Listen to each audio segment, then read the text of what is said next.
नमस्कार मंडळी, संगीताच रेसिपीमध्ये आपलं सगळ्यांचं खूप स्वागत आहे.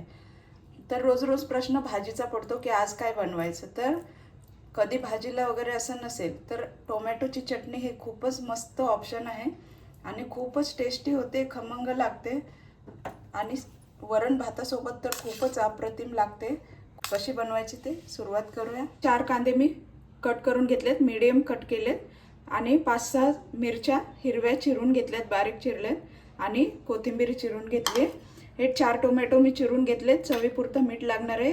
हे शेंगदाण्याचं कूट आहे, याच्यात मी 7-8 लसणाच्या पाकळ्या घालून हे वाटून घेतलेलं आहे.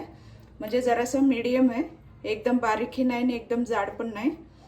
आणि जिरं आपल्याला फोडणीला लागणार आहे. हळद 5-6 चमचे मी तेल घातले, त्याच्यात आपण 1 चमचा जिरं घालूया आणि जिरं ब्राऊन कलरचं झालं की आपण त्याच्यात कांदा घालूया. कधीतरी अशी झटपट चटणी बनवून खाल्ली तर खूपच टेस्टी पण लागते आणि जराशी वेगळी भाजी. कधी कधी काय होतं की आपल्याला काही सुचतच नाही की काय भाजी करावी काय नाही, त्यावेळेला मग अशी चटणी खूपच सोपी पडते.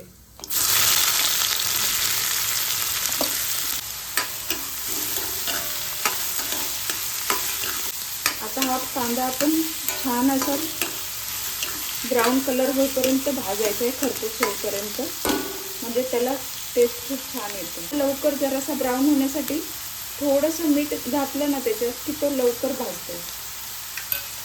हे पहा, मी थोडंसं 1 पाव चमचा मीठ घातले, त्यामुळे कांदा पटकन भाजून येते. बघा, आपला कांदा मस्त ब्राऊन कलर झालेला आहे, गोल्डन छान झालाय, मस्त भाजलाय. आता याच्यात आपण हिरवी मिरची चिरलेली आहे ती घालणार आहोत.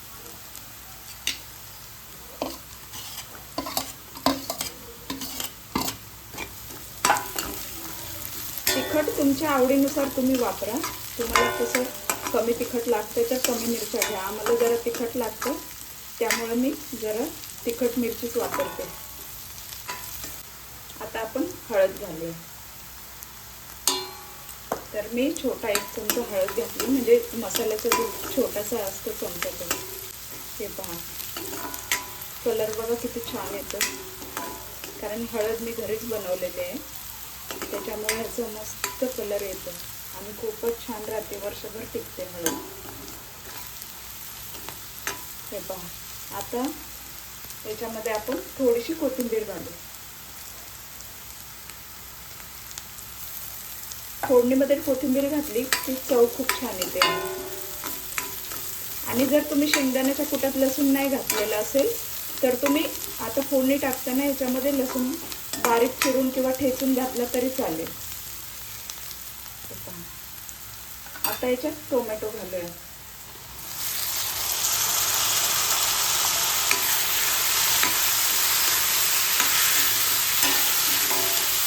मीठ घालूया. मगाशी आपण थोडं कांदा भाजताना मीठ घातलं होतं, म्हणून व्यवस्थितच मिठाचा अंदाज घ्या. चवीपुरतं मीठ घालायचं. गॅस बारीकच ठेवायची. मध्ये मध्ये चेक करून हलवत राहायचं, नाहीतर खाली करपू नये म्हणून. हे पहा, मगाशी कांदा भाजायला कमीत कमी 5 मिनिट लागले होते. आता हे 2-3 मिनिटं तरी आपण याला मस्त शिजवून घेऊया. चला बघूया आपण. 2-3 मिनिट झाले. टोमॅटो मस्त जरा नरम झालाय आपला. काही काही गोष्टी अगदी साध्याच बनवल्या तरी त्याची ओरिजिनल चव लागते छान, म्हणून याच्यात मी कुठलेच मसाले वापरत नाही. फक्त कांदा, लसूण, मिरची आणि टोमॅटो आणि मीठ. आता याच्यात आपण शेंगदाण्याचं कूट घालूया.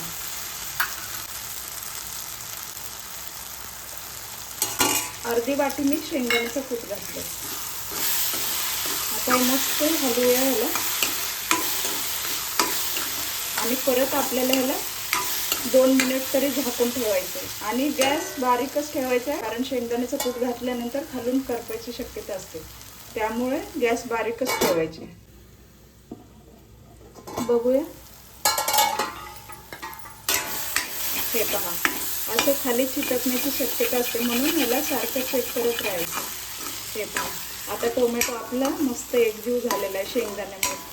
आणि काय करायचं, इथे आता मस्त टोमॅटो आपला बारीक झालाय नरम, तर हे थोडंसं असं ह्या चमच्याने मस्त असं थोडं स्मॅश करून घ्यायचं.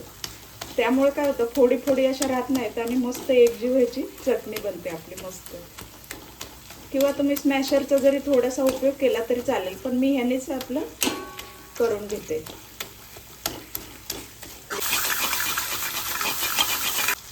चटपटीत आणि मस्त तिखट वगैरे. हे पहा, आता ह्याच्यावरती आपण वरून कोथिंबीर घालूया आणि गॅस बंद करूया.